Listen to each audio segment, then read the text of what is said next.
Hey, once again, I'm joined by Mr. Irish MMA, Mr. Paul Browne, off the back of a successful weekend, and it's going to be another successful weekend with another show. Cage Legacy hasn't been around this year. This will be the first show. Two massive debuts, professional debuts, huge. Gary Rooney, Max Lally, which we'll get onto later in the show. But there's a host of other fighters on this card that are quite exciting. It's sold out, so they're saying at the minute. It's sold out, I believe, yesterday. The pay-per-view is going to be through the roof. We've got Sean O'Bannon on commentary. There's a whole lot going on. How are you and how are you feeling about this show? Because obviously you're going to be one of the voices on it as well with Sean and Phil. Yeah, really looking forward to it. It's going to be great. Like we've got a solid team there now on the commentary desk, so the card is stacked. It's going to be really cool. So looking forward to it. Excited. I came home yesterday from the Euro Fight Championships after a great night of fights, and the adrenaline is still flowing. So let's just keep this ball rolling. I got Cage Warriors Manchester on Friday, and then back to Tala for Cage Legacy on Saturday. Can't wait. Yeah, no, you're a very, very busy man. A lot busier than me, and like that, going to do all the other shows as well. Cage Warriors must be savage. But this weekend we've got Cage Legacy. There's the undercard, the main card, I must say, for the restrictions that they have for like the day of weigh, and I think that sometimes a lot of fighters and later in their career don't really want to fight. They've got some really good fighters here and some really good matchups. And they always like that. They always have some new fighters as well. The star is usually born on one of these shows. And you know yourself, something crazy always happens on one of these shows. You had like the Norris head kick that time, the Tarico Plata. There's just madness at it. There's usually one thing that usually kind of goes viral from this show. Yeah, absolutely. Seven fights on the main card.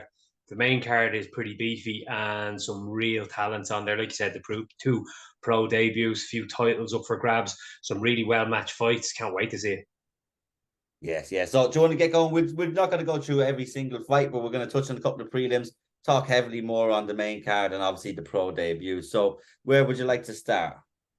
Well, I'll just do a quick highlight of two of the prelim fights that I'm really looking forward to, and then maybe we'll just dive into the main card and go through those fights one by one. But on the one of the ones that stands out for me, and you and anyone who's around the Irish MMA scene will know this. It's a debut, technically a debut fight for both amateur fighters, but it's not really a debut for either of them. They've both built up a hell of a lot of novice experience. You've got Evan Horgan of MMA Cork, and he's taken on Alex Keogh, SPG Nice. So Evan is 19, I think, and he just won his first novice bout last month. It was a really good display against Dave Armstrong on Virtus.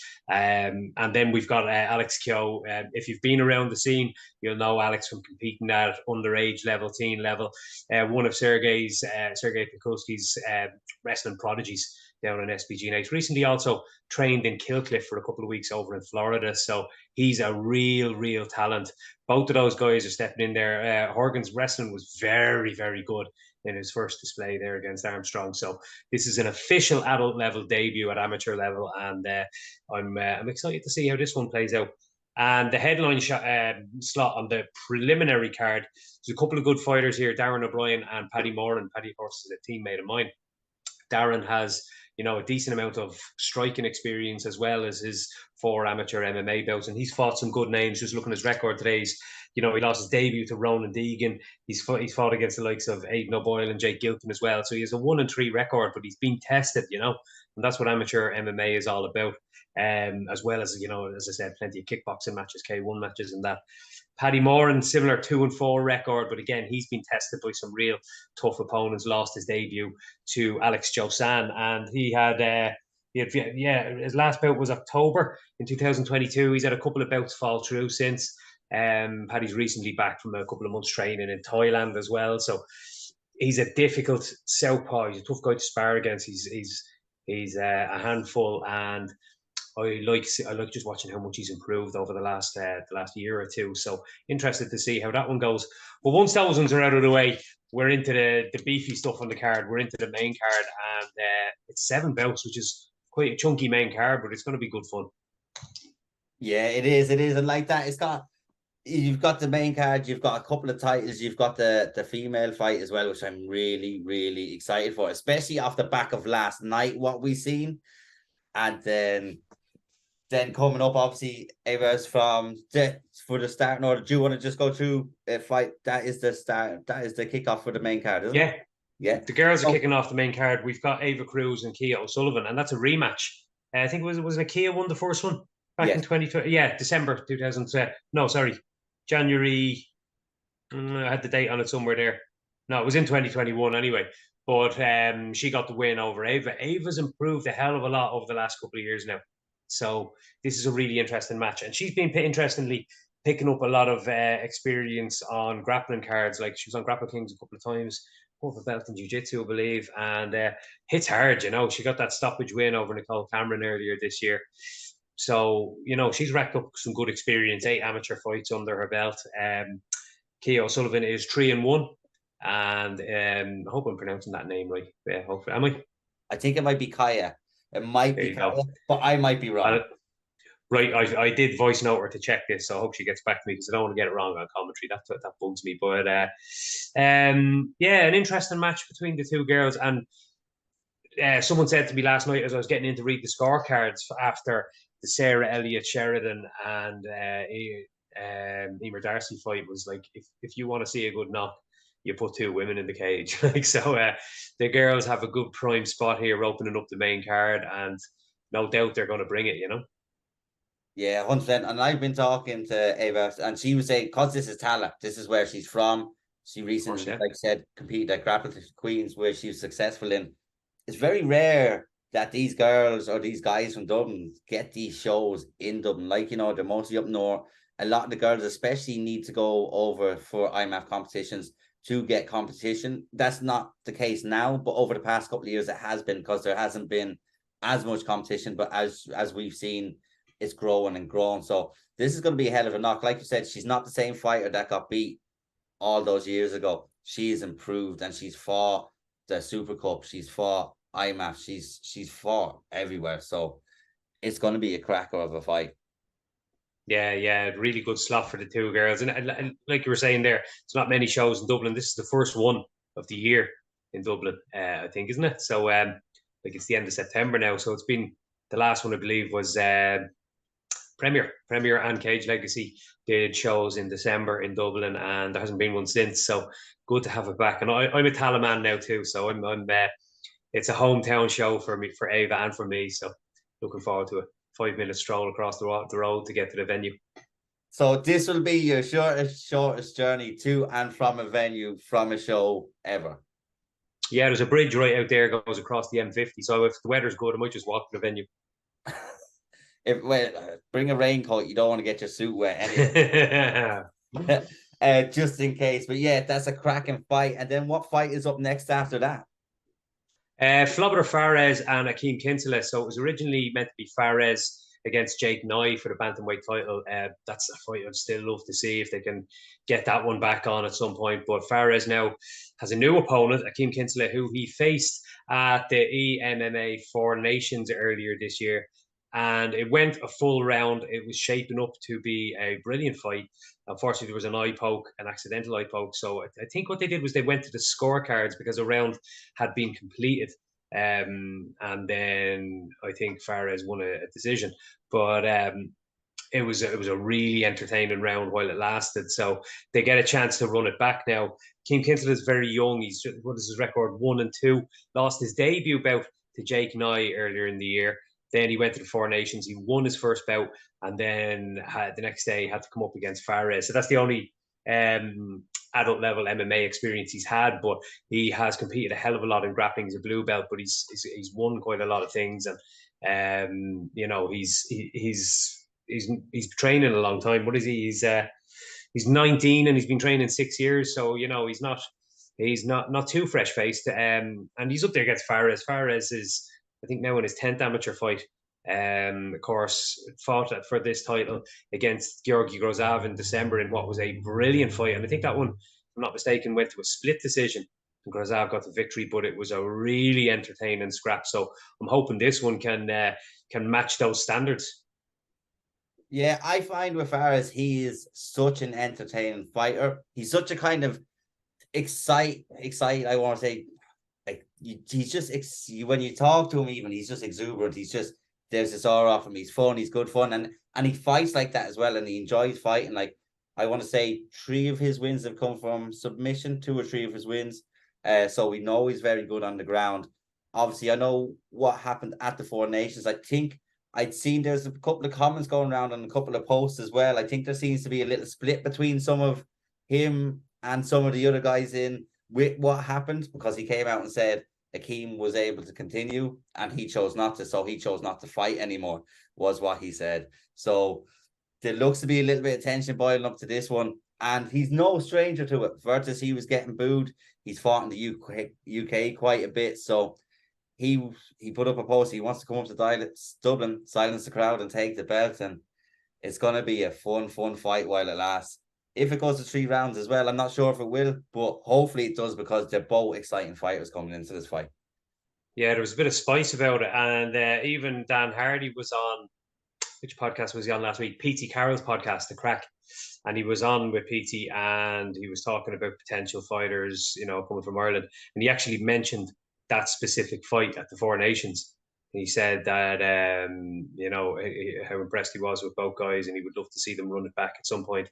And I was talking to him the next day, actually, and I let him know that this fight is actually made and it's happening, and Dan's going to be watching. So he's taken a shine to both guys. He really liked their style, So that's a really interesting one, and that bantamweight title's up for grabs. So that's the first of the title fights on the main card. The one that comes after that now, this one's a cracking scrap. What a matchup. Vladimir Stanka and Ryan Keogh for the lightweight title. I think, correct me if I'm wrong, Ryan Keogh won the featherweight title in December. Yes. Wasn't it the featherweight title? So now he's moved up and he's looking to claim the lightweight strap. Yeah, see, I was confused with this as well, because there was like a lightweight, a super featherweight, or there was a title he won and I wasn't sure. But it looks like he's moving up. Ryan Keogh is someone, he was out for a long time injured. And I think people just forget how good he is. Like, he is super, super impressive. Like, who did he come back against in the face? I think it was Jocelyn. He bet Jocelyn for the title, wasn't it? Yeah. I think it was Guillotine, wasn't it? He caught him in and just down against the fence. And it was a brilliant performance. Like, Jocelyn is an absolute handful. But that was in December, Cage Legacy 18, the one in the big top. And that was the last time he's fought. He's got his jiu-jitsu brown belt since, and he had a period training over in Thailand as well. So I'm interested to see how much he has upskilled. Like, he already had, I think it's like 6 submissions out of his record is 8-3, and 6 submissions and a TKO and 1 decision. The only one person that was able to go the distance with him, I think, was Lewis Byrne, if I'm not mistaken. So that just shows the level that he is at. He's a real talented fighter. Only guys like only has a loss to Keith Keogh and that, and so it takes a lot to get past him. Vladimir Stanka, though, I mean, he's just blown everyone away with his level of performance on the amateur scene over the last year. So his debut was in September last year. And that was, coincidentally, that was against Alex Josan. That was an absolutely chaotic fight as well. Lots of crazy grappling exchanges. I think he got a guillotine in that one. And maybe it was Ryan Keogh caught a triangle on Josan. I might have been getting them mixed up. He's got wins over Brendan Brannigan, Jack Thorne, Cormac Burns since. Came up short against Tiernan Loughran there, of course, in his last bout in July. But another man who's really dangerous in the grappling, a couple of rear naked chokes to his name, and that guillotine, of course. So he's wild and he's fast in the scrambles, and some of the performances have just been like mind blowing. So this one's kind of like we saw the one yesterday with Kieran Brady and Ross Kearney, where saying on commentary, I really hope that this hits the mat as quickly as possible. And this fight is pretty much the exact same thing. I want to see what these 2 guys look like against each other on the ground. No kickboxing in this one, lads. Just one of you pull guard and let's go. Yeah, no, I think it will be. Like I said, Stanka has really impressed. Like I said, he's come in near, so this will be his 9th fight within the year. Then I believe he's fought 8th fight. He's a 5-2 record. Sorry. So it's his 8. It's going to be his 8th fight. I think he fought once over in Paul. He fought somewhere, but what on the shows that he's been on here, like I said, he's been impressed to come in against Alex Jocelyn. And when Alex Jocelyn, when he came into that stage, that when Alex Jocelyn was on that absolute tear, I believe. And I think he might have been like 4-0 or something like that. He was still undefeated. And like I said, it was a chaotic fight, but that Phantom Gym, there's just something about them. They're just so explosive. They're wrestle heavy, and they're so good at locking up submissions when they get the chance. And he's the same. We've seen what his younger brother is capable of doing as well. So I don't think this will go the distance, and I think it'll be on the ground. But whoever wants it more, and whoever gets who in the worst position, I think, and locks it up. But like you said, with Jocelyn, it went back and forth. It looked like Jocelyn was going to finish at one stage, then he finished. So this could be a crazy matchup. Yeah, styles make fights, and this one both guys are really entertaining MMA grapplers. They're aggressive. They both go for the finish. So they both have a good amount of submissions on their record. So someone's most likely going to get submitted. And I think for anyone who's into their jiu-jitsu for MMA, likes to see guys who can put people away on the mat. That I think this is going to be a treat. Yeah, no, it definitely is. This is one I can't wait for, because like that, Ryan was there last year, but he was out for a period due to injury, and it was like that. MMA is a sport that you're only not as good as your last fight, but if you're not fighting, people don't really talk about you. And I think that might be in his benefit, that he might come back and try and shock someone, and that's what happened when he came back last year. So we'll see what happens this year. Yeah. Well, the next one we've got coming up after that is the interim welterweight title. So you've got Jack Newman facing off against Ryan O'Flaherty. Now you've got two guys there that I think Newman has 2 MMA bouts into his name, and O'Flaherty has 3. So he's got a 2-1 record. 2 really, really opposing styles. Jack Newman, of course, announced himself to everybody when he made his debut in December on Cage Legacy 18. And I interviewed him a couple of days beforehand, and I sort of said, "What can we expect on Saturday?" And he said, "Oh, first round knockout." And he just called it, so he called his shot, and he went out there and he got to finish in 7 seconds against Michael Pilau. So there was a head kick and a follow up with punches, and displayed a lot of power. And he got a finish then in his second bout in June, and that was on Cage Conflict or Clan Wars. I think it was Clan Wars. So he's a guy that's coming in with a good handful of K1 fights under his belt as well, and clearly, got some really dangerous striking. The opponent he's got has leaned very, very heavily on his wrestling so far. So he's got a 2-1 record. All 3 of his fights were on Cage Legacy. He fought on Cage Legacy 15, 16, and 17. And then he wasn't there for 18 in December. So he's back now. So it's his 4th fight, and all 4 of them now are going to be on the same promotion. He got a TKO win over Mark Curtis in his debut last summer. Then he lost a decision to Shay Leatham, which I thought at the time was an amazing performance off Shay Leatham. Shay Leatham was O'Flaherty was kind of getting him to the fence a lot, but just could not get him down. And Leatham was doing great at reversing him and landing damaging shots. Brilliant performance. He then won a decision in last September against Niall Tucker to get back to winning ways, but we haven't seen him since. So I think he comes through. He has Richie Smullen in his corner, doesn't he? He's got a good team behind him. He's one of Richie Smullen's guys. A little time off. Let's see what he's added to his game, and he's going to need to be able to close the distance. He's going to need to be able to get a hold of Jack Newman, a fighter with that sort of fast twitch power. You just can't stand in the end range. You can't get into kickboxing range with them. You're at risk there. So expect to see one fighter trying desperately to take the other one down, and it'll all hinge on who gets to impose their game better. Yeah, and like you said, Jack Newman is a fast starter. I think his second knockout was quite quick as well. But that fight you talked about with Shay actually rocked Ryan with a head kick, I believe, at one stage, didn't he? Had him against the cage, and he didn't go down. I actually bumped into Ryan. I was doing an interview with a guy, and he was only after finishing an interview, and I was kind of like, how are you? How's things? You get back fighting? And I think he took that time to period off just to upskill. So it's going to be good to see what he comes back with. Like I said, he was very good. If he can impose his style more, he knows what he's going into with this fight.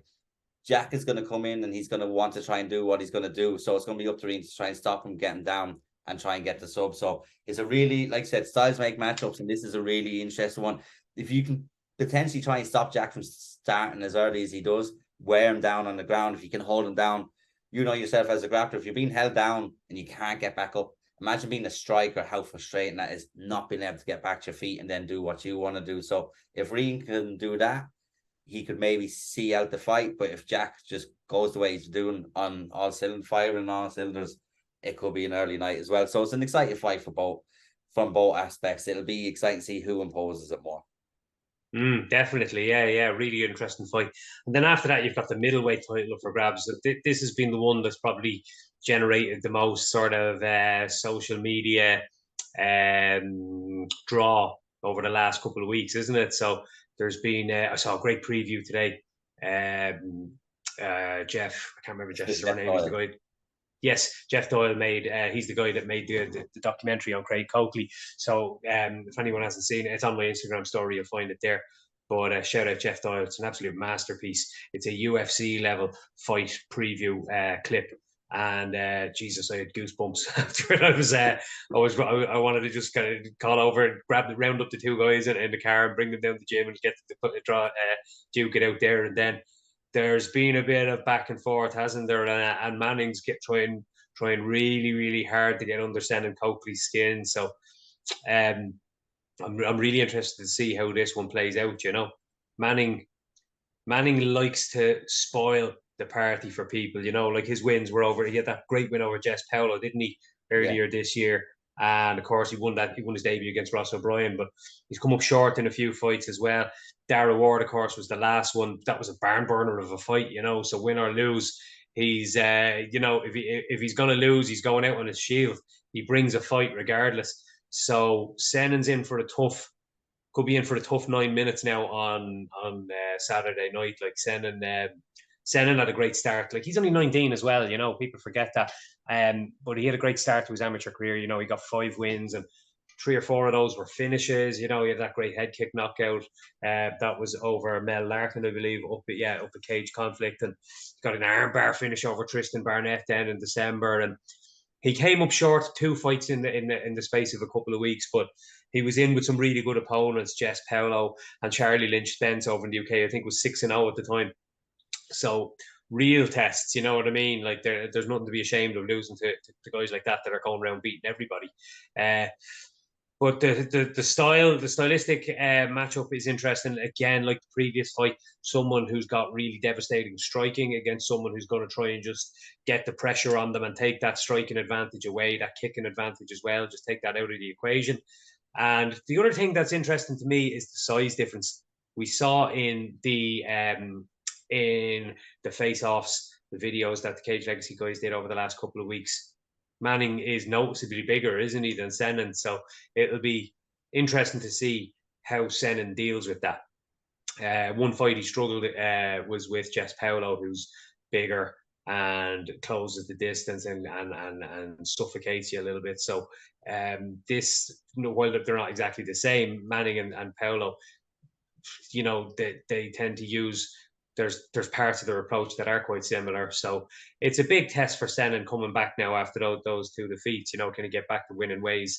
He's got 2 fights, of course. He's on APFC in Manchester next month as well. So I'm really interested to see how this one plays out. You know, he's still a young fighter. He's still developing. So this is good to see. Can he face that type of fighter again? And maybe can we see improvements? Can we see, you know, has he learned from the first time losing a fight where a fighter was trying to just get into that space and dominate him positionally and whatnot? So I'm really excited for this one, and obviously they're both going to bring plenty of support. There's a little bit of needle, so expect the atmosphere to be wild for this one. Yeah, it's going to be crazy, and I have great time for both of them. I talked about them quite a lot, and I actually said to Senan today, I'm neutral in this. I'm never gonna. I don't like predicting fights anyway. The fight's gonna happen, but I'm neutral. I like the both of them. Like I said, Brian Manning though, the size difference. That's what I was wondering, because he actually has to cut a bit for middleweight. And Jess Paulo actually said to me after, because when he came in on late notice, he said he felt that extra weight. Like if Jess Paulo saying he felt that extra weight from Brian Manning, and if Senan then felt that weight from Jess, so how is that going to translate into the fight? I think when you look at striking, especially with kicks and stuff like that, Senan's going to have the edge. Brian's got good boxing, so I reckon he'll want to try and get in close. He likes to push people up against the fence as well, break and strike, and kind of take them there and do a bit of ground and pound. Senan took a while off, and that was to bulk up. So he wasn't, because he was kind of like an in-betweener, wasn't he? He was a welterweight, lightweight. So he told me he wanted to get up, that he was bigger than welterweight. so he could cut down. Obviously, this is middleweight because it's day of weigh-in. There's so many factors that play into this.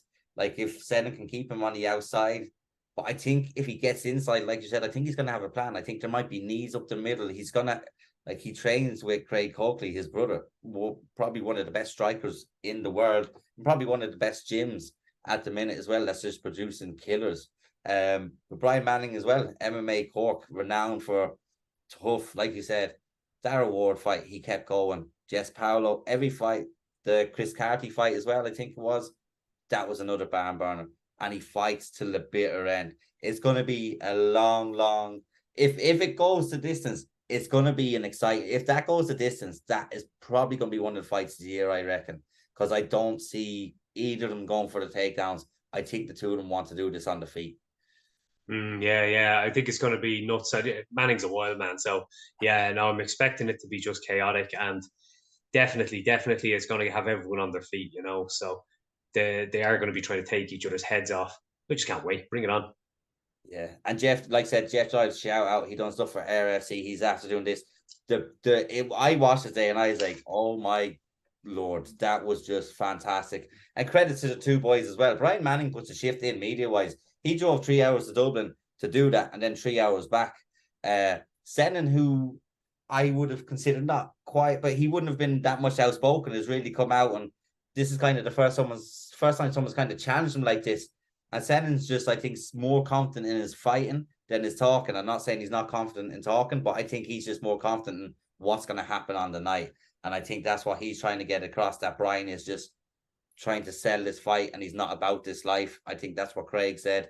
And we'll see when it gets to the cage. But my God, am I looking forward to this fight.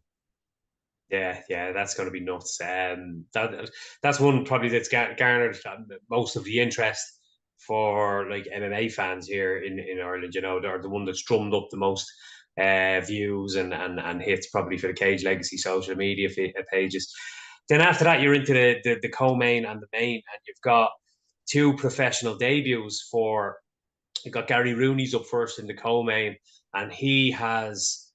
My Jesus, he has a tough fight on his hands. Moraru Georg, pronounce it correctly. That's exactly how you pronounce his name.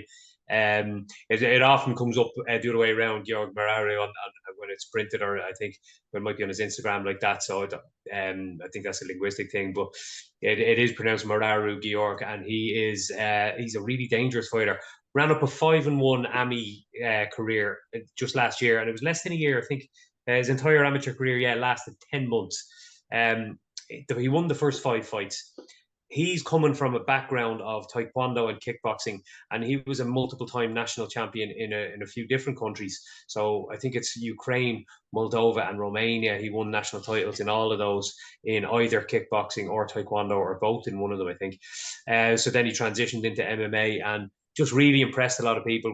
He fought at bantamweight amateur last year all over the country. The only person that got the better of him in the amateur ranks was Georgi Grozav, of course, who's he's unbelievable. Because he's a quiet guy, he's underrated. People don't realize how good he is. I think he might be going professional as well. So we'll watch this space on that one. I could be wrong, but I think that's the case. Oh, yeah. So Moraru is a phenomenal fighter, really fast, dynamic striker. The switch kick finish he got to the body of his opponent in can't remember the guy's name. It was in Cage Conflict, was sensational, And he went pro, and he fought his first pro fight against Jared Burns, wasn't it, on the main card of Cage Conflict. Really close decision. He lost a decision, a unanimous decision, but I think a lot of people at the fight that night were convinced that he had won it. It was a brilliant display. I thought he looked excellent. First professional fight. And then the fight against Mickey Pereira, he would have won it, but he got a point deducted for a little headbutt in the closed guard. So, it's unfortunate. But Gary Rooney's coming in there against a really good fighter. That 0-1 record of Moraru doesn't tell the full story. Gary's coming in there pro debut, but Gary is on a 7-fight winning streak in his last 7 AMI fights. So I think stylistically, he has the right tools to deal with an opponent like Moraru, but whether he can or not is another question. So he has this Damian Maia-esque control, pressure, suffocating game. I'm interested to see as Gary added things like elbows and things like that into his game, because if he's done a good job of adding those type of weapons in on the ground, he's going to be a really difficult prospect for anyone to handle. Yeah, he is. He's very suffocating. I like that. In his last 7 fights as well, he'd fought the top of the top. He fought the Matthew Friel, bet him twice. Like Jamie Abbott, which we've talked about that fight before, was absolutely electric. There's so many good things about Gary Roone. Like I said, but his opponent, like I said, this is a tough, like 0-1-1, like I said, does not reflect. That could easily be, like I said, I wasn't at the Chase conflict fight. Yeah. You could be 2-0. Yeah. It's that close to being 2-0. Yeah. So look, I think this is going to be a really, really good fight. I think it's going to be a fantastic fight. I don't know what the size difference is like, though. I know they're both fighting the same one, but I think his opponent, Muraru, looks slightly maybe bigger, maybe a little more built. I'm not sure, but if he's added the weapons like the elbows, which will I reckon he has, that's going to do so much damage when he has his opponent on the ground. So this is a really fun fight, and it's one of the ones that usually when people get their debut, sometimes they get someone that you think maybe they can beat. He's been thrown straight into the deep end here. There's no easy fight. Yeah, absolutely. Like, do not underestimate Muraru. He should be 2-0. Like, he really was unlucky to lose the first one, and the second one, just one little mistake cost him a draw. You know, he lost that round, I think, and a 10-8, I think, with the point deducted. So he went to town on his opponent then and put in a really good display and be good with himself. So he's going to be coming all guns blazing for this victory in this one. Really brilliant fight. Can't wait to see that one. And then the pro debut of Max Lally is following straight after. He has sold, I believe, a lot of tickets. So expect the roof to lift off the place when Max enters.